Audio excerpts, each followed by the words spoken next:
அன்பு ரோஸ்டேல் உறவுகளுக்கு வணக்கம். இந்த எபிசோடில் இப்போ பழைய சாதத்துக்கு பொருத்தமான தேங்காய் பொரிகடலை சட்னி எப்படி செய்கிறதுன்னா பார்க்க போகிறோம்.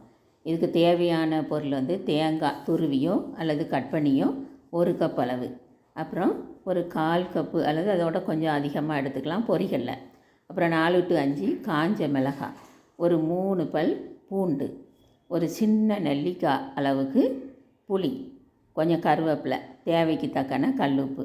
இப்போ என்ன பண்ணணுன்னா பொரிகடலையும் கருவேப்பிலையும் தனியாக எடுத்து வச்சிடணும். மற்ற பொருள் எல்லாத்தையும் மிக்ஸி ஜாரில் போட்டு தண்ணி ஊற்றாமல் கொரகொரப்பாக அரைக்கணும்.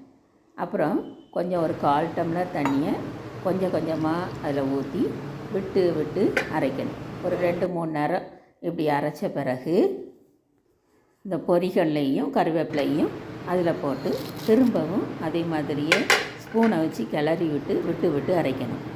இப்போ இதில் கொஞ்சமாக எடுத்து டேஸ்ட் பண்ணி பார்க்கணும்.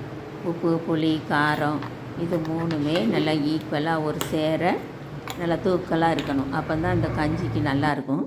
அந்த மாதிரி இருக்குதான்னு சொல்லி பார்த்துக்கிடணும். உப்பு, புளி, காரம் குறைவாக இருந்துச்சுன்னா அது எது தேவையோ அதை இந்த நேரத்தில் சேர்த்து மறுபடியும் அரைச்சிக்கலாம். மிக்சியை ரொம்ப வேகமாக ஓட விட்டு மையாக அரைச்சிடக்கூடாது. நல்லா குறகுறப்பாக இருந்தால் தான் நல்லாயிருக்கும். இந்த சாதத்தில் மிக்ஸ் பண்ணி சாப்பிட்றதுக்கு ஏற்ற மாதிரி அதை அரைச்சி எடுத்துக்கிற வேண்டியது.